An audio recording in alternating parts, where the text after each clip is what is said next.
Mis padres le dieron a mi inútil hermano las casas de 10 millones de pesos que yo pagué, así que decidí cerrar el grifo.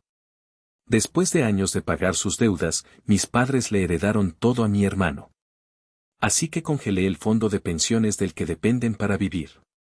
Pero esa es solo la punta del iceberg, el final explosivo de una historia que se ha estado gestando en silencio durante más de una década.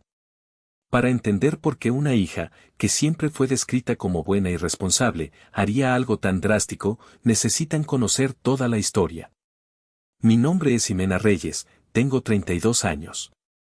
Para el mundo, y más importante, para mi familia, soy una consultora de marketing digital freelance.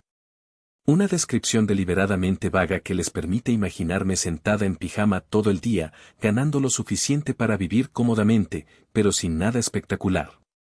Es una fachada que he cultivado con esmero durante años. Es mi escudo. Mi familia es, arquetípica, supongo. Mi padre, Gael, un hombre que trabajó duro toda su vida en un pequeño negocio que nunca despegó del todo, ahora está jubilado y vive de sus recuerdos. Mi madre, Renata, la matriarca, una mujer cuyo amor es tan asfixiante como condicional.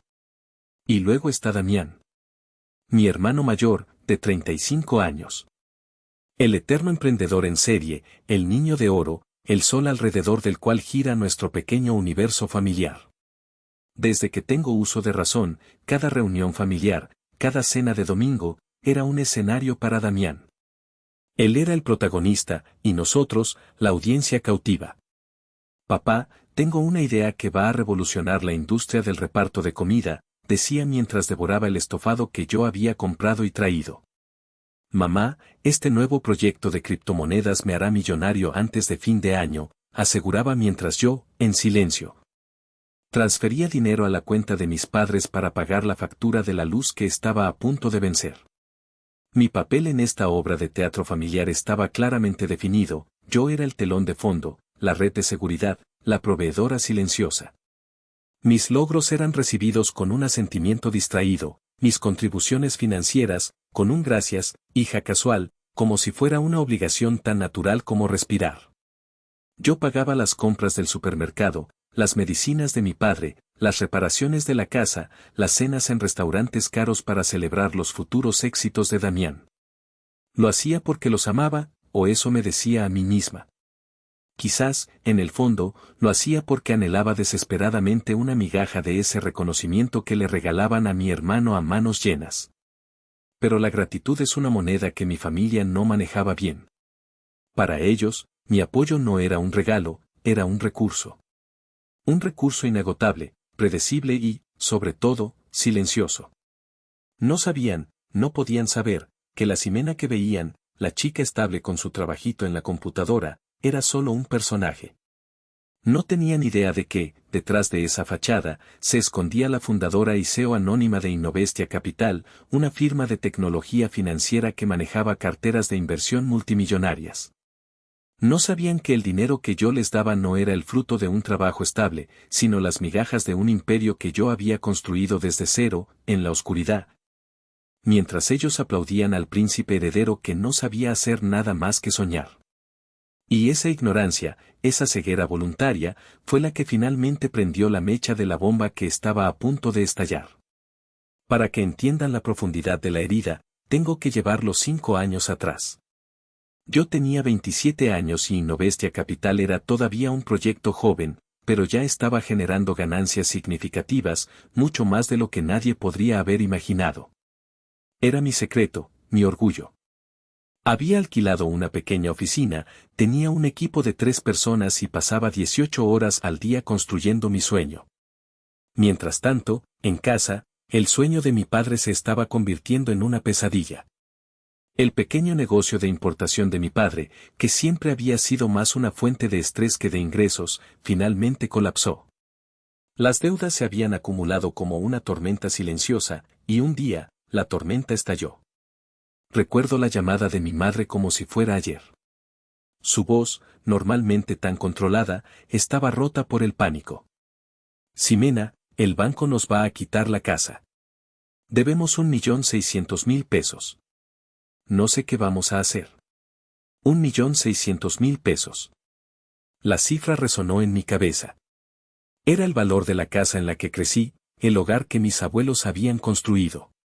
Ver a mis padres, a Gael y Renata, tan derrotados, tan asustados, me rompió el corazón. En ese momento, no lo pensé dos veces. Mi empresa acababa de cerrar una ronda de inversión exitosa. Tenía el dinero. Era un sacrificio enorme, retrasaría mis propios planes de expansión por lo menos un año, pero ¿qué importaba eso comparado con la seguridad de mi familia? Hice la transferencia desde una de mis cuentas personales, no la de la empresa. Fue el equivalente a un rescate financiero completo. A mis padres, les di una versión simplificada, una mentira piadosa para proteger mi secreto y su orgullo. Conseguí un bono muy grande en el trabajo, uno de esos que se dan una vez en la vida. Y unos amigos me prestaron el resto. No se preocupen, ya está todo pagado. La expresión en sus rostros fue de un alivio tan profundo que sentí que había hecho lo correcto. Mi padre me abrazó, sus hombros temblaban. Hija, nos has salvado. No sé cómo vamos a pagártelo. No tienen que pagarme nada, le dije. Somos una familia. Unas semanas después, organizaron una cena para celebrar que habíamos superado la crisis. Invitaron a mis tíos y a algunos amigos cercanos. Me senté en la mesa, esperando, quizás ingenuamente, unas palabras de reconocimiento público. Un brindis. Algo. La cena transcurrió entre risas y anécdotas. Luego, mi padre se puso de pie, con una copa de vino en la mano. Mi corazón latió un poco más rápido.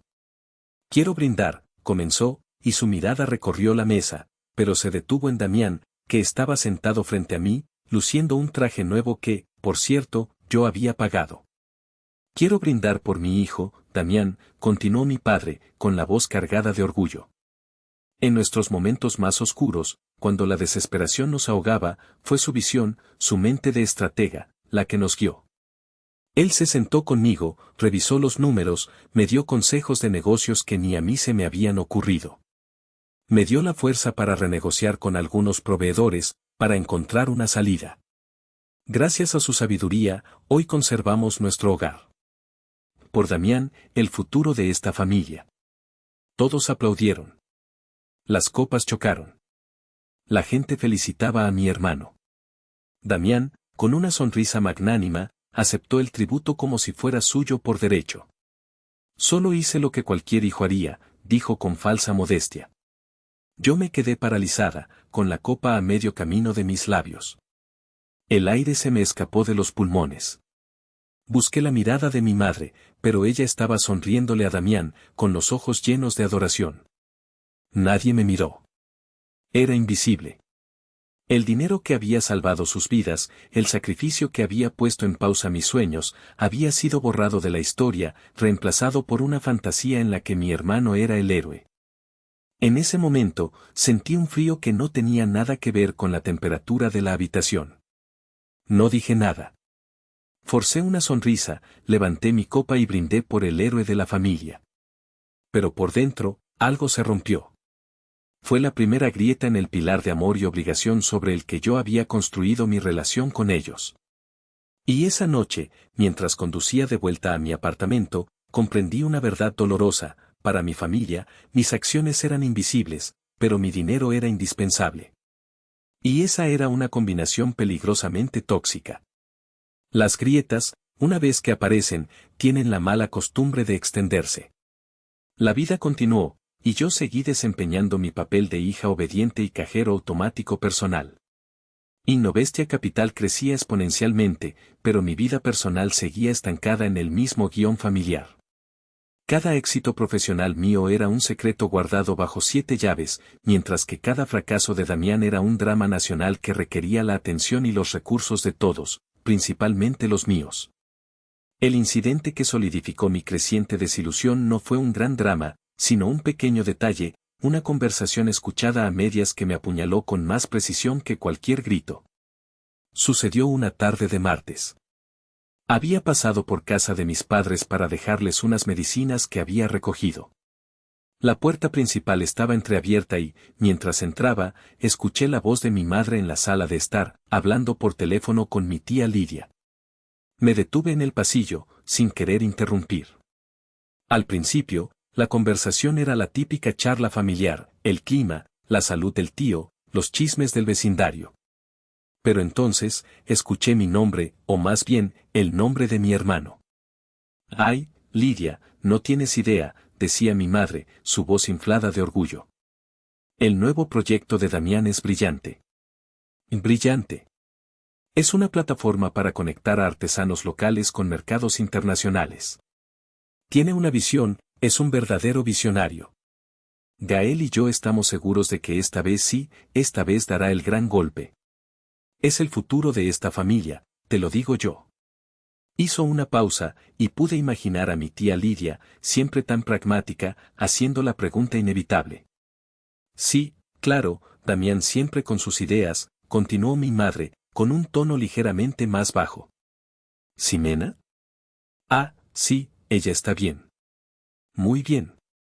Hubo un silencio, y luego las palabras que se grabaron en mi memoria como un epitafio. Ella sigue con sus cositas en la computadora. Ya sabes, ese trabajo de marketing.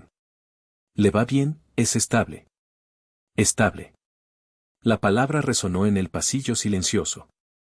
La forma en que la dijo, con ese tono de condescendencia amable, como si hablara de una mascota bien portada. No había orgullo en su voz. No había emoción. Solo una aceptación resignada. Mi imperio multimillonario, mis noches sin dormir, mis negociaciones con fondos de inversión de Silicon Valley, todo eso reducido a sus cositas en la computadora. Mi éxito, real y tangible, era simplemente estable. Aburrido. Predecible. Sin la chispa del visionario de Damián, que vivía de pedir dinero prestado y vender humo. Sentí una oleada de náuseas. No era solo el hecho de que me subestimara, era la facilidad con la que lo hacía, la naturalidad con la que me relegaba a un segundo plano. Yo era la infraestructura, el cableado oculto en las paredes que permitía que las luces brillaran sobre el escenario de Damián. Necesaria, sí, pero indigna de mención. Dejé las medicinas en la mesita de la entrada sin hacer ruido. No pude enfrentarla en ese momento. Me di la vuelta y salí de la casa, cerrando la puerta suavemente detrás de mí. Mientras caminaba hacia mi coche, el sol de la tarde me pareció extrañamente frío. Me senté al volante y me quedé mirando la casa. La casa que yo había salvado. La casa donde mi valor se medía en estabilidad, no en logros. Esa tarde, no lloré. La tristeza había empezado a dar paso a una fría y dura claridad. El amor incondicional que yo sentía por ellos era, en realidad, una transacción unilateral. Yo daba todo, dinero, tiempo, apoyo emocional, sacrificios. Y a cambio, recibía un techo sobre sus cabezas, comida en su mesa, y el dudoso honor de ser la hija estable. La llamada no era solo una llamada. Era un veredicto. Y en ese veredicto, yo había sido declarada permanentemente irrelevante. Y lo peor de todo, era que ellos ni siquiera se daban cuenta del daño que estaban haciendo. Para ellos, este era el orden natural de las cosas. Pero para mí, ese día, el orden natural comenzó a parecerse peligrosamente a una jaula. Si el episodio de la deuda fue la primera grieta y la llamada telefónica fue la confirmación de mi invisibilidad, el incidente del departamento fue el acto de sabotaje más descarado. El momento en que dejaron de simplemente ignorar mis sacrificios para empezar a exigir activamente la demolición de mis sueños. Sucedió hace 2 años, cuando cumplí los 30. Para mi 30º cumpleaños, no quería una fiesta. No quería regalos. Quería un hito. Quería algo que fuera mío, un espacio sagrado que nadie pudiera tocar. Quería comprar mi propio departamento. Durante años, mientras financiaba el estilo de vida de mi familia y las fallidas aventuras empresariales de mi hermano, había estado ahorrando cada peso extra en una cuenta separada. Era un ahorro lento y doloroso, pero finalmente, había acumulado 1 millón de pesos. Era la cantidad exacta que necesitaba para el enganche de un pequeño pero encantador departamento en la colonia Roma, un lugar con el que había soñado durante años.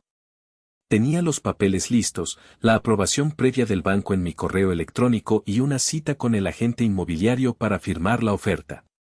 Me sentía eufórica, como si por fin estuviera tomando las riendas de mi propia vida. Decidí compartir la noticia con mis padres durante la cena del domingo, imaginando, tontamente, que se alegrarían por mí. Mamá, papá, anuncié con una sonrisa que me ocupaba toda la cara, tengo una noticia increíble. Voy a comprar un departamento. Ya di el enganche. Por un instante, vi un destello de genuina sorpresa y quizás alegría en sus ojos. Pero fue fugaz. Como una nube que pasa rápidamente frente al sol. La sonrisa de mi madre se desvaneció y fue reemplazada por una máscara de preocupación. Miró a mi padre, y luego a Damián, que estaba más interesado en su teléfono que en mi increíble noticia. Un departamento, dijo mi madre, su voz teñida de una falsa dulzura. Pero, mi amor, ¿no crees que es un poco precipitado?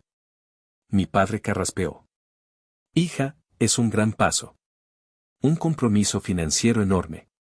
¿Estás segura de que es el momento adecuado? Mi sonrisa vaciló. ¿El momento adecuado? He estado ahorrando durante años. Es perfecto. Fue entonces cuando la trampa se cerró. Mi madre se levantó y se sentó a mi lado, tomando mi mano. Sus ojos se llenaron de lágrimas de cocodrilo. Ximena, cariño, comenzó, su voz un susurro conspirador. Es que, ha surgido algo. Algo muy importante para la familia. Para tu hermano. Damián levantó la vista de su teléfono, como si fuera su señal para entrar en escena. Mi nueva app, Ximena. Es la definitiva. Una plataforma de entrega de comida orgánica a domicilio, con drones. Drones. He conseguido una reunión con unos inversores potenciales, pero necesito capital inicial para construir el prototipo. Necesito $1.000.000. La cifra exacta. No fue una coincidencia. El aire se volvió denso. Miré a mis padres, y en sus rostros vi la misma expresión de súplica ensayada. Sabían lo que estaban haciendo. Pero, ese es el dinero de mi enganche, dije, mi voz apenas un hilo. Lo sabemos, mi amor, dijo mi madre, apretando mi mano con más fuerza. Pero piensa en esto como una inversión en el futuro de tu hermano. En el futuro de la familia. Tú ya tienes tu trabajo estable, tu vida resuelta. Él necesita este empujón. Es ahora o nunca para él. Mi padre asintió gravemente. ¿Qué es un departamento comparado con la oportunidad de que tu hermano construya un imperio? Cuando sea millonario, te comprará 10 departamentos si quieres. La manipulación era tan burda, tan descarada, que me dejó sin aliento. Me estaban pidiendo que sacrificara mi único sueño tangible por otra de las fantasías de Damián. Me estaban pidiendo que demoliera mi futuro para construir los cimientos de su castillo en el aire. ¿Y si fracasa?, pregunté, la amargura subiendo por mi garganta. ¿Cómo fracasó el negocio de las camisetas, la idea de los tours en Segway y la importación de tés exóticos? La cara de mi madre se endureció. No puedes ser tan negativa, Ximena. Tienes que apoyar a tu familia. ¿Acaso no te importa la felicidad de tu hermano? ¿Prefieres tener tus 4 paredes a ver a tu hermano triunfar? Me acorralaron. Me hicieron sentir egoísta, mezquina, una mala hermana y una mala hija. Jugaron con mi sentido del deber, con mi amor por ellos, y lo retorcieron hasta convertirlo en un arma contra mí. Esa noche, no hubo celebración. La cena terminó en un silencio tenso. Al día siguiente, cancelé la cita con el agente inmobiliario. Y una semana después, con el corazón hecho pedazos, transferí $1.000.000 a la cuenta de mi hermano. Él me envió un mensaje de texto: gracias, hermanita. Te deberé una. 6 meses después, la revolucionaria app de drones se estrelló y se quemó, como todas las ideas anteriores. El $1.000.000 se había evaporado. Damián no me debía una. Me debía un sueño. Y mis padres, mis queridos padres, nunca volvieron a mencionar el tema. Para ellos, la transacción estaba completa. El sueño de su hijo valía más que el mío, y yo había cumplido con mi deber al financiarlo. Ese fue el día en que dejé de soñar con un futuro junto a ellos. Y empecé, en silencio, a planificar un futuro sin ellos. El tiempo tiene una manera extraña de lijar los bordes afilados del dolor, convirtiéndolos en una cicatriz sorda que casi olvidas que está ahí, hasta que alguien la presiona. Durante los 2 años siguientes, me sumergí por completo en Innovestia Capital. La empresa se convirtió en mi refugio, mi campo de batalla y mi única fuente de validación. Mientras mi familia seguía viéndome como la estable y predecible Ximena, el mundo financiero comenzaba a susurrar sobre la misteriosa mente detrás del fondo de inversión más disruptivo de la última década. Nadie conocía mi cara, pero conocían mis resultados. Esa dualidad era mi armadura. La llamada llegó un miércoles por la mañana.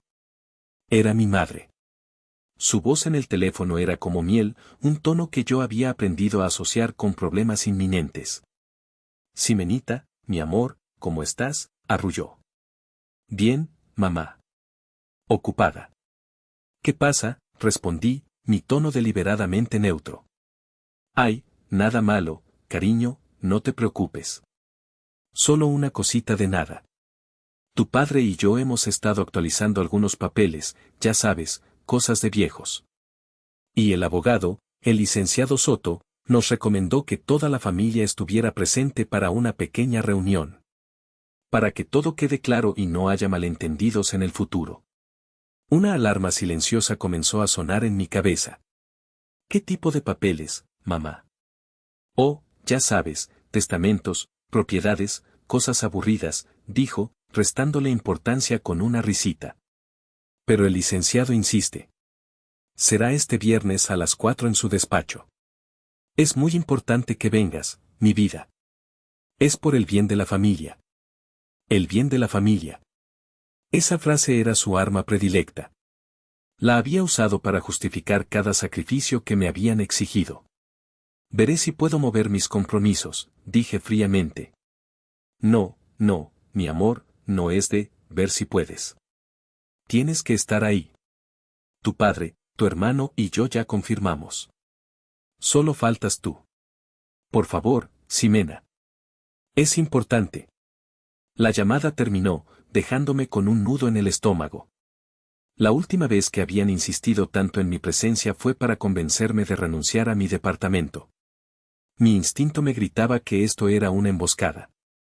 Incapaz de sacudirme la ansiedad, marqué el número de la única persona en mi familia que consideraba una aliada, mi tía Lidia, la hermana menor de mi madre. Lidia era todo lo que mi madre no era, directa, sin adornos y con un detector de mentiras incorporado. Tía, soy Ximena. Mija, qué milagro. Todo bien, su voz era cálida y genuina. Le conté sobre la llamada de mi madre y la misteriosa reunión en el despacho del abogado. Escuchó en silencio, y cuando terminé, soltó un suspiro que pareció cargar con años de sabiduría familiar. Ay, Ximenita, dijo lentamente. Ten mucho cuidado. Conozco a mi hermana. Cuando suena así de dulce y empieza a hablar del bien de la familia, es porque alguien va a salir con los bolsillos vacíos. Y me temo que nunca se refiere a Damián. ¿Tú crees que, no me atreví a terminar la frase? No creo nada. Sé. Sé que tus padres han estado hablando mucho con Damián últimamente sobre asegurar su futuro. Solo te pido una cosa, mija. Ve a esa reunión, pero no vayas como la hija. Ve con los ojos bien abiertos y el corazón blindado. Y pase lo que pase, no dejes que te vean llorar. Colgué el teléfono, y las palabras de mi tía resonaron en mi mente. El corazón blindado. El problema era que, a pesar de todo, una pequeña y estúpida parte de mí todavía albergaba una pizca de esperanza. Una voz ingenua en mi interior susurraba, quizás están arrepentidos. Quizás finalmente van a reconocer todo lo que has hecho. Quizás esta reunión es para darte las gracias, para darte tu lugar, para incluirte formalmente en el patrimonio que tú misma salvaste. Era una esperanza peligrosa, lo sabía. Era la esperanza de la niña que solo quería la aprobación de sus padres. Pero fue esa pequeña llama de esperanza la que me hizo decidir ir. Y fue esa misma llama la que estaban a punto de extinguir con un cubo de agua helada. El despacho del licenciado Soto era exactamente como uno esperaría: paneles de madera oscura, sillones de cuero que crujían solemnemente y un pesado silencio impregnado del olor a papel viejo y decisiones irrevocables. El aire acondicionado estaba demasiado alto, o quizás era solo el frío que se había instalado en mi estómago. Llegué puntualmente a las 4. Mis padres y Damián ya estaban allí, sentados en un sofá frente al imponente escritorio del abogado. Mi madre me sonrió, una sonrisa tensa que no le llegaba a los ojos. Mi padre asintió gravemente en mi dirección. Damián estaba recostado, con una pierna cruzada sobre la otra, revisando su teléfono con aire de aburrimiento, como si todo aquello fuera un mero trámite antes de su próxima gran revelación empresarial. Su actitud me irritó al instante. «Ximena, qué bueno que llegaste», dijo el licenciado Soto, un hombre mayor de gestos medidos y una expresión perpetuamente preocupada. Me indicó que tomara asiento en un sillón individual, aislada del bloque familiar. El simbolismo no pasó desapercibido. «Bien, ahora que estamos todos reunidos», comenzó el abogado, juntando las manos sobre una carpeta de cuero. «Gael, Renata, me han pedido que convoque esta reunión para comunicarles una decisión importante que han tomado con respecto a su patrimonio. Han decidido, y cito, para evitar confusiones y asegurar la armonía familiar en el futuro, hacerles partícipes del contenido de su testamento en vida». Mi corazón, a pesar de las advertencias de mi tía, dio un vuelco. La pequeña llama de esperanza parpadeó. Armonía familiar. Evitar confusiones. Tal vez, solo tal vez, esto era algo bueno. El licenciado Soto se aclaró la garganta, abrió la carpeta y comenzó a leer con una voz monótona y legalista que parecía diseñada para despojar a las palabras de toda emoción. Habló de cláusulas, de bienes muebles, de cuentas bancarias menores. Yo apenas escuchaba, esperando la parte importante, las propiedades. Las 2 casas que formaban el núcleo del patrimonio familiar. La casa en la que vivían, que había pertenecido a mis abuelos paternos, y un pequeño departamento en otra zona de la ciudad, que había sido de mis abuelos maternos y que alquilaban para obtener un ingreso extra. Juntas, su valor superaba fácilmente los 10 millones de pesos. Y ahora, dijo el abogado, haciendo una pausa que pareció durar una eternidad, con respecto a los bienes inmuebles. Cláusula tercera, legado de propiedades. Me incliné hacia adelante, conteniendo la respiración. Yo, Gael Reyes, y yo, Renata Ortiz de Reyes, en pleno uso de nuestras facultades mentales, declaramos que todos nuestros bienes inmuebles, presentes y futuros, incluyendo la propiedad ubicada en la calle de los Fresnos número 123 y el departamento en la avenida de la Reforma número 456, serán legados, en su totalidad y sin condiciones, a nuestro amado hijo, Damián Reyes Ortiz. El silencio que siguió a esa frase fue absoluto. Tan denso que podía sentirlo presionar mis tímpanos. La voz del abogado se convirtió en un zumbido distante. Las palabras totalidad, sin condiciones, amado hijo Damián rebotaban en mi cráneo como balas. Levanté la vista lentamente. Damián había bajado el teléfono y tenía una sonrisa de suficiencia en el rostro. La sonrisa del ganador. Mi madre miraba fijamente un punto en la alfombra. Mi padre se ajustaba el cuello de la camisa, incapaz de sostenerme la mirada. Mi voz salió como un graznido, irreconocible. ¿Y yo? La pregunta quedó suspendida en el aire, patética y desnuda. Fue mi padre quien finalmente rompió el silencio, sin mirarme. Hija, lo hablamos mucho. Pensamos que es lo mejor para la familia. Lo mejor para la familia, repetí, el entumecimiento empezando a dar paso a una ira helada. ¿Lo mejor para la familia es borrarme del mapa? No lo veas así, Ximenita, intervino mi madre, su voz llena de una compasión que me revolvió el estómago. Tú eres fuerte. Eres tan independiente. Tienes tu trabajo, tu vida. Damián, él es diferente. Él necesita una base, un colchón de seguridad para poder lanzar sus proyectos. Él es el que continuará con el apellido, el que construirá un futuro. El futuro que yo he estado pagando, escupí, las palabras sabían a veneno. La casa que ustedes están legando, la salvé yo. El dinero para sus proyectos se lo di yo, renunciando a mi propio futuro. ¿Y mi base de seguridad? Mi colchón. Nuestro mayor legado para ti, hija, es nuestro amor, dijo mi padre, recitando la frase que seguramente habían ensayado. Y los valores que te hemos inculcado. La resiliencia, la capacidad de trabajo. La hipocresía era tan monumental, tan asfixiante, que sentí que me ahogaba. Me habían utilizado. Me habían exprimido hasta la última gota de lealtad, hasta el último peso de sacrificio, y ahora, con el futuro asegurado, para Damián, me desechaban como a una cáscara vacía. La pequeña llama de esperanza dentro de mí no solo se extinguió, sino que fue aplastada, pisoteada y reducida a cenizas frías. Me levanté. Mis movimientos eran rígidos, controlados. Recordé las palabras de mi tía, no dejes que te vean llorar. No lo harían. No les daría esa satisfacción. Miré a cada uno de ellos. A mi padre, el cobarde. A mi madre, la manipuladora. A mi hermano, el parásito sonriente. Y finalmente, miré al licenciado Soto, que me observaba con una mezcla de lástima profesional. Entiendo, dije. Mi voz era plana, sin emoción. Era la calma del ojo de un huracán. La calma que precede a la devastación total. Me di la vuelta y caminé hacia la puerta. No miré atrás.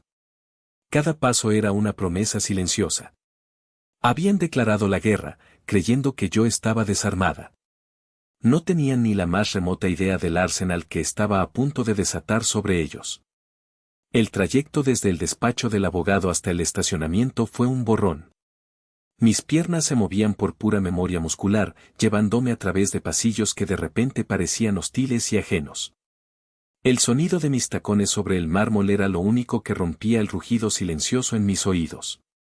No pensaba. No sentía.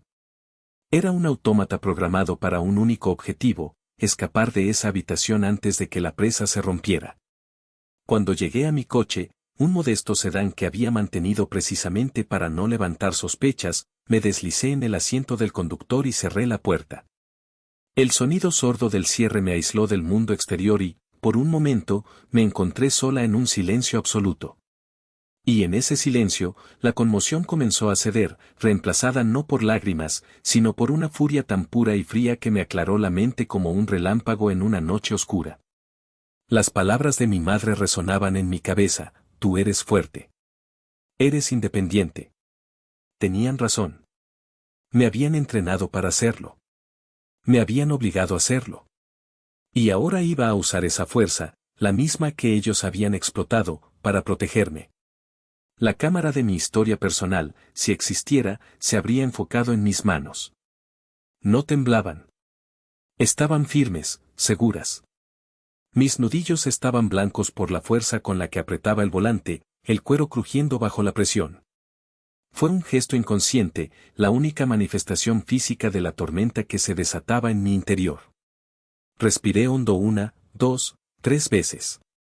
Inhalando la traición, exhalando la debilidad. Luego, con una deliberación casi quirúrgica, mis manos se movieron. No buscaron el teléfono que mi familia conocía, el que usaba para las llamadas de marketing. Mi mano se deslizó hacia la guantera, la abrió y sacó un segundo dispositivo. Un smartphone de última generación, encriptado de extremo a extremo, sin aplicaciones de redes sociales, solo herramientas de comunicación seguras y acceso directo a los servidores de mi empresa. Era mi verdadero teléfono. El teléfono del aseo. Lo encendí. La pantalla cobró vida, no con una foto familiar, sino con el austero logo de Innovestia Capital.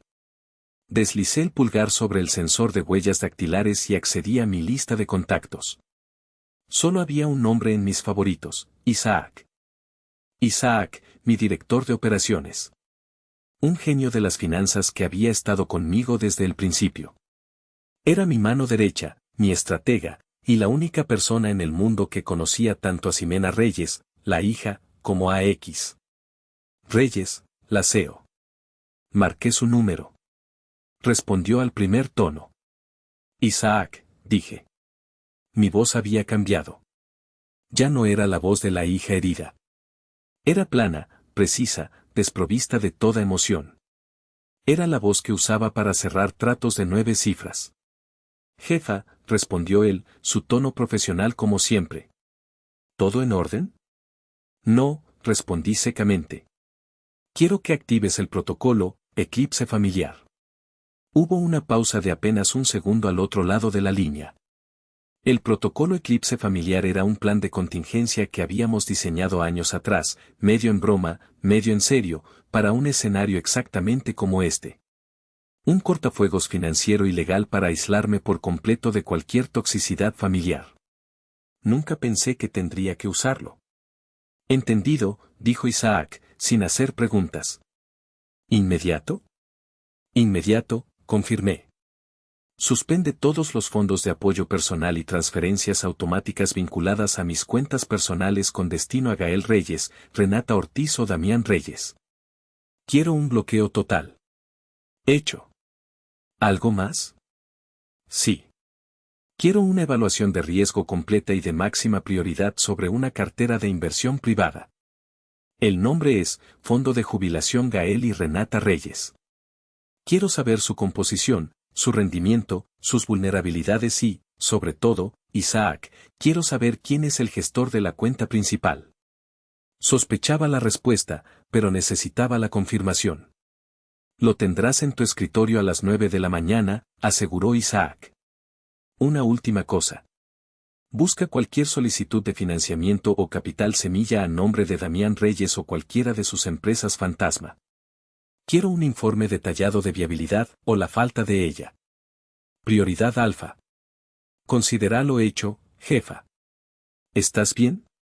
La pregunta, cargada de una genuina preocupación, fue lo único que amenazó con quebrar mi compostura. Tragué saliva. Lo estaré. Ejecuta ahora. Colgué. Guardé el teléfono en la guantera y encendí el coche. El motor cobró vida con un suave ronroneo. Mientras salía del estacionamiento y me incorporaba al tráfico de la ciudad, una extraña calma se apoderó de mí. Había cruzado el Rubicón. Ya no había vuelta atrás. Habían querido borrarme de su futuro. ¡Qué ironía! Estaban a punto de descubrir que yo no solo era su pasado y su presente. Yo era, y siempre había sido, la dueña absoluta de su futuro. El eclipse acababa de comenzar. Los días que siguieron a la reunión en el despacho del abogado fueron de un silencio ensordecedor por mi parte y de una creciente confusión por la suya. Cumplí con mi rutina, me sumergí en el trabajo y esperé. Sabía que las repercusiones de mis órdenes no tardarían en manifestarse. El sistema que yo había construido para mantenerlos a flote era tan eficiente que su colapso sería igualmente rápido y brutal. El primer temblor llegó el sábado, menos de 24 horas después de mi llamada a Isaac. Estaba en mi apartamento, revisando los informes preliminares que ya había empezado a enviar, cuando mi teléfono, el teléfono normal, comenzó a sonar. Era mi madre. Lo dejé sonar hasta que saltó el buzón de voz. No escuché el mensaje. Un minuto después, volvió a llamar. Y otra vez. Y otra vez. Luego vino el aluvión de mensajes de texto. Simenita, ¿estás bien? No contestas. Cariño, intenté pagar en el supermercado y la tarjeta adicional que me diste fue rechazada. Debe haber un error en el banco. Llámame en cuanto veas esto, por favor. Estoy preocupada. Leí los mensajes con una calma gélida.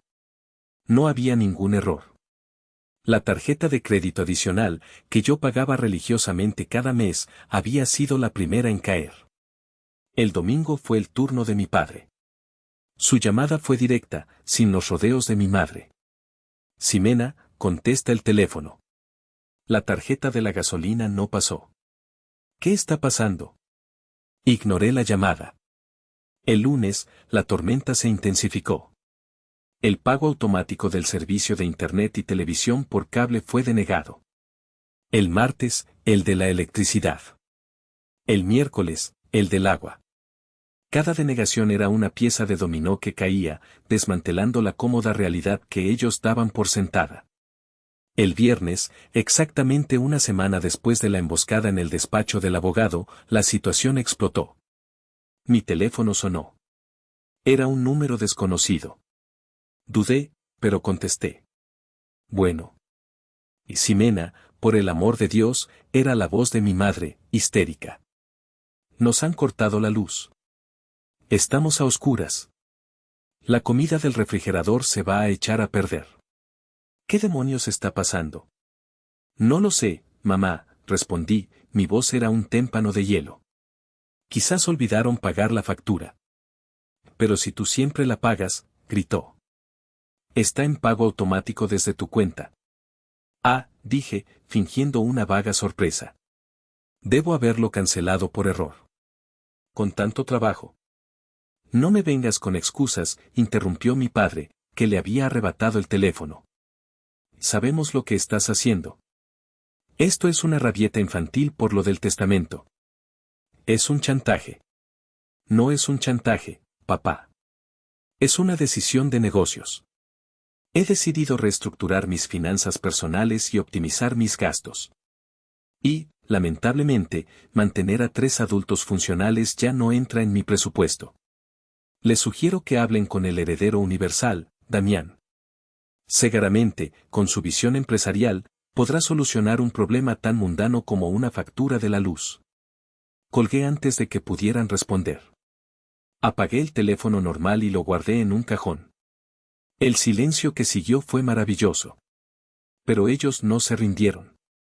Desesperados, recurrieron a su táctica más antigua y efectiva, la movilización de las tropas. Empezaron a llamar a la familia. A los monos voladores. El sábado por la mañana, mientras disfrutaba de un café en mi balcón, mi tía Lidia me llamó a mi teléfono seguro. Mija, prepárate. La maquinaria de propaganda de tu madre está funcionando a toda máquina, me advirtió. Me acaba de llamar tu tío Roberto, hecho una furia. ¿Qué cómo es posible que trates así a tus padres, que eres una ingrata, que los has abandonado a su suerte en la vejez?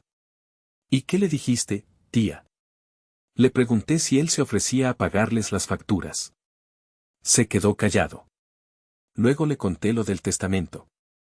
No tenía ni idea, por supuesto.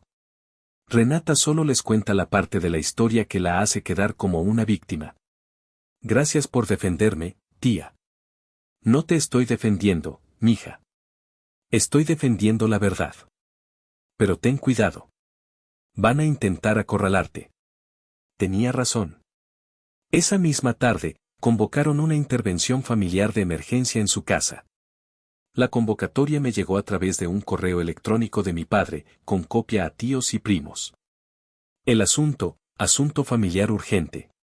Sabía que era una trampa, una ejecución pública.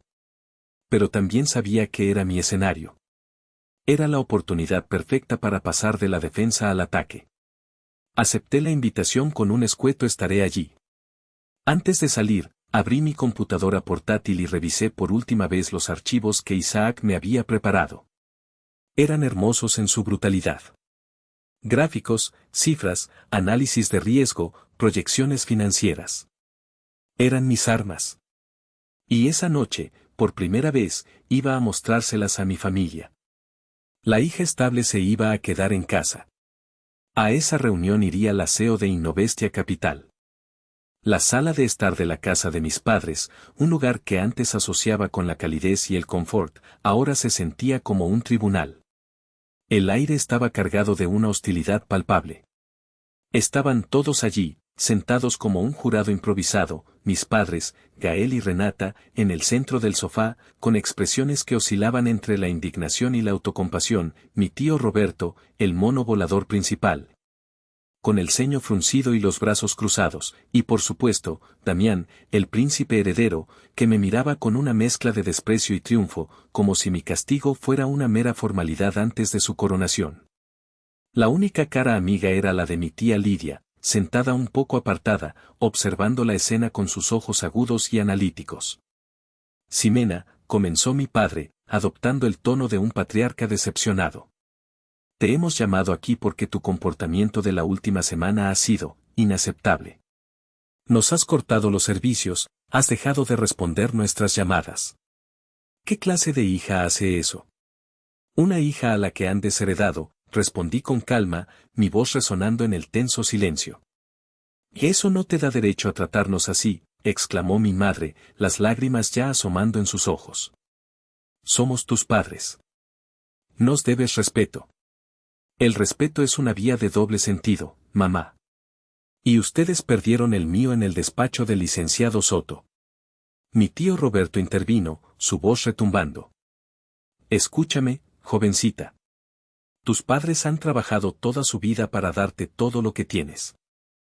Y ahora que son mayores y te necesitan, les das la espalda. Es una vergüenza. Me reí. No fue una risa alegre, sino un sonido seco y amargo. ¿Darme todo lo que tengo? Tío, ¿tienes alguna idea de quién ha estado pagando la hipoteca de esta casa durante los últimos 5 años después de que papá la salvara de la quiebra? ¿Quién paga sus seguros médicos, sus coches, la comida que tienes en el plato ahora mismo? Lo que tengo, me lo he ganado yo. Y no solo eso, he estado pagando por todo lo que tienen ellos también. El discurso dejó a mi tío sin palabras por un momento. Mis padres se removieron incómodos. Era una verdad que nunca se había dicho en voz alta en ese círculo. Fue Damián quien rompió el silencio, con una arrogancia que desafiaba la realidad. Se puso de pie y comenzó a pasearse por la habitación como un pavor real. Ya basta de tanto drama, dijo, con un gesto displicente de la mano. Miren, entiendo que Ximena esté resentida. Es normal. Pero no tienen de qué preocuparse. Se detuvo y nos miró a todos, saboreando el momento. Mi startup, mi nuevo proyecto, está a punto de cambiarlo todo. De hecho, tengo noticias. Hizo una pausa dramática. He conseguido una segunda ronda de negociaciones con un fondo de inversión de capital de riesgo muy prestigioso. Uno de los grandes. Se llaman Innovestia Capital. Están fascinados con mi modelo de negocio.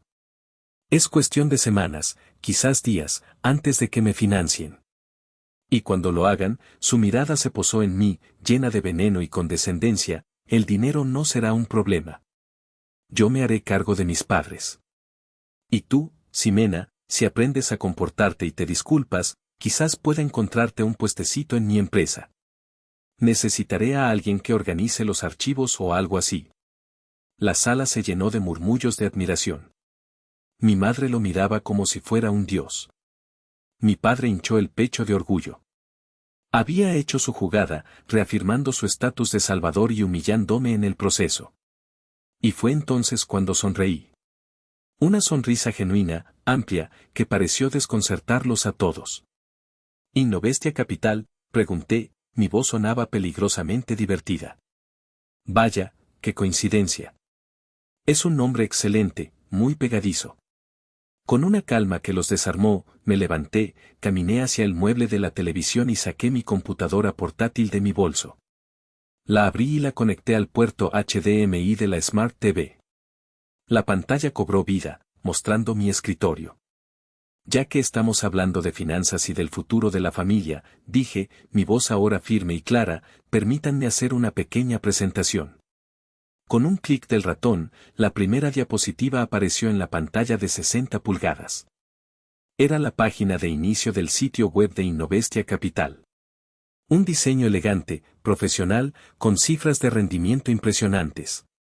Como Damián mencionó, continué, paseando la vista por sus caras confundidas, Innovestia Capital es, en efecto, un fondo de inversión bastante exitoso. Otro clic. La siguiente diapositiva. La página de nuestro equipo directivo. Había varias fotos de ejecutivos de aspecto impecable.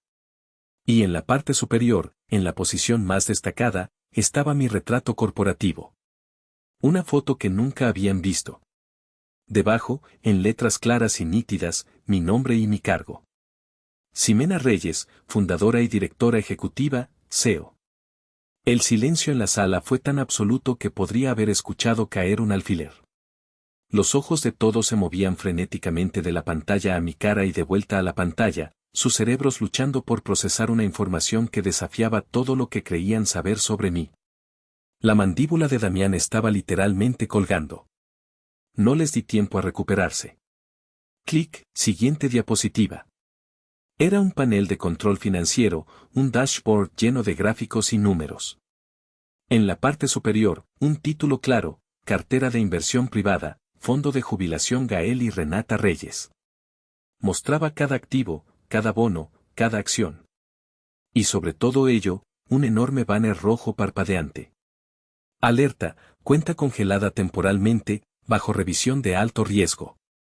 El fondo que paga su jubilación, el dinero con el que planeaban vivir el resto de sus vidas, expliqué, mi voz cortando el aire como un bisturí, resulta que es gestionado por mi empresa. Y como CEO, tengo la obligación fiduciaria de proteger a mis clientes. Dada la reciente inestabilidad financiera del hogar y la dependencia de fuentes de ingresos no sostenibles, es decir, yo, he decidido congelar la cuenta hasta que se complete una revisión exhaustiva. Es procedimiento estándar. Los rostros de mis padres habían pasado del shock a un pánico pálido. Pero aún no había terminado. Clic, la última diapositiva. Era la solicitud de financiamiento de Damián. Su plan de negocios completo, su foto, la cantidad que solicitaba. Y estampado en diagonal sobre todo el documento, en un rojo brutalmente definitivo, un sello digital. Rechazado. Y debajo, en una fuente más pequeña, el análisis del comité de inversión, modelo de negocio no viable. Proyecciones poco realistas. Alto riesgo de quema de capital. Riesgo financiero para el inversor, nivel 1, extremo. Y en cuanto a tu brillante startup, Damián, dije, mirándolo directamente a los ojos por primera vez esa noche. Lamento informarte que el comité de inversiones de Innovestia Capital, que presido yo, ha decidido declinar la oportunidad. No invertimos en pasatiempos caros financiados por la familia. Es mala política empresarial. Me di la vuelta para encararlos a todos. La hija estable se había ido. La CEO estaba al mando. Esta reunión ha terminado. El final de mi presentación no fue recibido con aplausos, sino con un silencio atronador, un vacío que absorbió todo el aire y el color de la habitación. Fue como detonar una bomba de neutrones que dejó los cuerpos intactos pero aniquiló todas las dinámicas, todas las mentiras y todas las estructuras de poder que habían gobernado a nuestra familia durante décadas. Me quedé de pie junto a la televisión, observándolos, no con triunfo, sino con la distancia clínica de un científico que observa el resultado de un experimento. Y el resultado fue la implosión total. Damián fue el primero en quebrarse. El color huyó de su rostro, dejándolo con una palidez cerosa. Su boca, que momentos antes rebosaba de arrogancia, ahora se abría y cerraba sin emitir sonido, como un pez fuera del agua. Se tambaleó hacia atrás, como si hubiera recibido un golpe físico, y se desplomó en el sofá. No se sentó, cayó, un muñeco al que le hubieran cortado las cuerdas. Su mirada estaba fija en la pantalla, en la palabra rechazado, como si esperara que cambiara si la miraba con suficiente intensidad. El visionario, el futuro de la familia, se había convertido en un fraude expuesto en una pantalla de 60 pulgadas. Luego, mi madre. Un sollozo ahogado escapó de sus labios. Se llevó una mano a la boca, sus ojos desorbitados moviéndose de mi rostro impasible a la imagen de su hijo derrotado. No eran lágrimas de arrepentimiento. Aún no. Eran lágrimas de pánico, las lágrimas de alguien que acaba de ver cómo su inversión más preciada, la fantasía de un hijo exitoso, se convertía en polvo ante sus ojos. Empezó a negar con la cabeza, un movimiento pequeño, casi imperceptible, como si intentara rebobinar la realidad. Mi padre, Gael, el hombre que siempre había querido proyectar una imagen de control y autoridad patriarcal, pareció encogerse. Su cuerpo, antes erguido con indignación, se hundió en el sofá. Parecía haber envejecido 10 años en 10 minutos. Sus manos, que antes gesticulaban con autoridad, ahora yacían inertes sobre sus rodillas. Su mirada, que antes me evitaba, ahora estaba clavada en mí, pero no era una mirada de ira. Era una mirada de incomprensión total, la mirada de un hombre que descubre que el mapa que ha estado usando toda su vida lo ha llevado al borde de un precipicio. Mi tío Roberto, el juez y jurado autoproclamado, simplemente se desinfló. Sus brazos cruzados se aflojaron, su ceño fruncido se disolvió en una expresión de pura confusión. Había venido preparado para una batalla, para sermonear a una sobrina descarriada, y se encontró en medio de una masacre financiera de la que no entendía nada. En medio de la devastación, la única figura serena era mi tía Lidia. No había sorpresa en su rostro, solo una profunda y melancólica resignación. Me miró y asintió levemente, un gesto mínimo de reconocimiento. No era una aprobación de mis métodos, sino una afirmación de la inevitable verdad que yo acababa de desatar. Ella siempre lo había sabido. Caminé lentamente hacia mi bolso, guardé mi computadora portátil y me la colgué al hombro. El movimiento rompió el hechizo. El fondo de jubilación del que dependen para vivir, la casa en la que están sentados ahora mismo, y el futuro brillante de su hijo, dije, mi voz cortando el silencio como un diamante sobre cristal, todo, absolutamente todo. Ha estado, de una forma u otra, sostenido por mis cositas en la computadora. Me detuve en la puerta y me volví para una última mirada. Ustedes eligieron su heredero. Eligieron su futuro. Pero se equivocaron de persona. Mi mirada se posó en mi madre. Me llamaste fuerte e independiente. Tenías razón. Me obligaron a hacerlo. Y esta es mi independencia. Luego miré a Damián. Y tú, hermano, me ofreciste un trabajo archivando papeles. Considera esta mi carta de renuncia a ser el banco de la familia. Buena suerte en el mundo real. La vas a necesitar. Finalmente, me dirigí a mi padre. Me dijiste que tu mayor legado era el amor. Tu amor resultó ser condicional y transaccional. Mi legado, en cambio, será enseñarte el verdadero significado del riesgo y el rendimiento. Me volví hacia mi tía Lidia, cuya expresión no había cambiado. Tía, dije, mi voz suavizándose por primera vez. ¿Vamos por ese café? Yo invito. Ella se levantó, sin mirar a nadie más, y caminó hacia mí. Juntas, salimos de la casa, dejando atrás un campo de ruinas emocionales y financieras.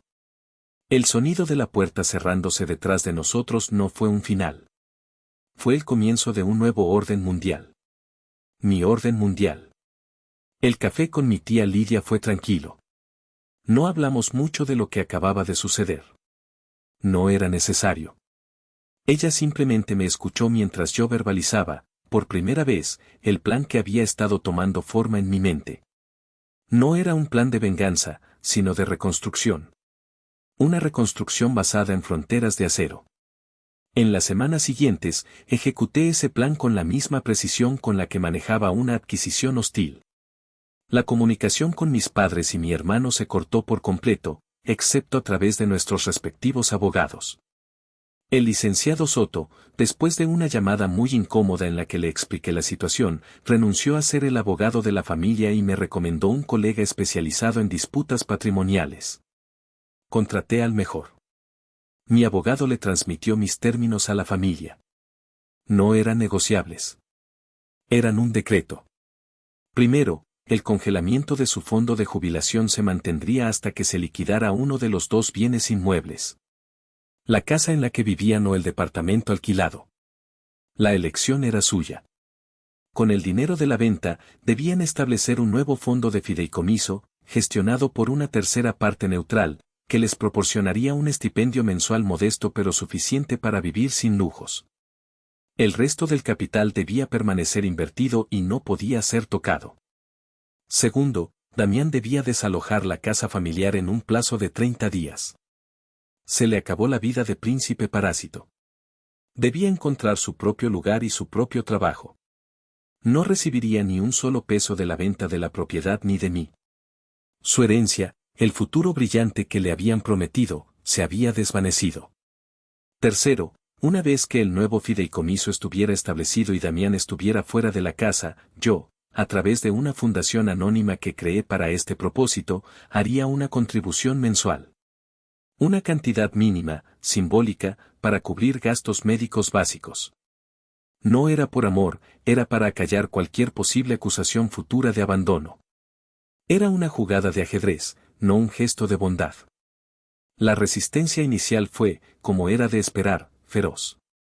Hubo amenazas, súplicas, intentos de manipulación a través de otros familiares. Pero se encontraron con un muro de silencio legal. Mis abogados manejaron toda la comunicación. No había nada que pudieran decirme que me hiciera cambiar de opinión. La Ximena que respondía a la culpa y al deber familiar había muerto en aquel despacho. Finalmente, enfrentados a la cruda realidad de no tener acceso a su dinero y con las facturas acumulándose de nuevo, cedieron. Pusieron en venta el departamento más pequeño. Damián, después de una última y patética rabieta, empacó sus cosas y se fue a vivir temporalmente al sofá de un amigo. El día que se firmó la venta del departamento, sentí una extraña mezcla de alivio y vacío. El nuevo orden estaba establecido. Había ganado. Pero la victoria se sentía hueca. Había salvado mi cordura y mis finanzas, pero había dinamitado mi familia en el proceso. Hoy, varios meses después de aquella noche, vivo en una paz que no había conocido en años. Innovestia Capital sigue creciendo, y mi identidad como CEO sigue siendo un secreto para el gran público. Mis padres viven de su estipendio, aprendiendo a la fuerza el significado de la palabra presupuesto. Damián, según me cuenta mi tía Lidia, consiguió un trabajo de nivel básico en un centro de atención telefónica. Odia cada minuto. A veces, por la noche, sentada en la terraza de mi penthouse con vistas a toda la Ciudad de México, me pregunto sobre el camino que tomé. Miro las luces de la ciudad y pienso en la pequeña casa a oscuras que dejé atrás, en las ruinas de lo que una vez llamé hogar. No me arrepiento de mis acciones. Eran necesarias. Eran la única respuesta posible a años de explotación emocional y financiera. Recuperé mi poder y les di una lección que nunca olvidarán, pero para hacerlo, tuve que destruir los cimientos de mi propia familia. Y esa es la pregunta que me persigue en las horas silenciosas. La pregunta que ahora les hago a ustedes. Díganme, ¿hice lo correcto, o me convertí en el monstruo que ellos mismos crearon?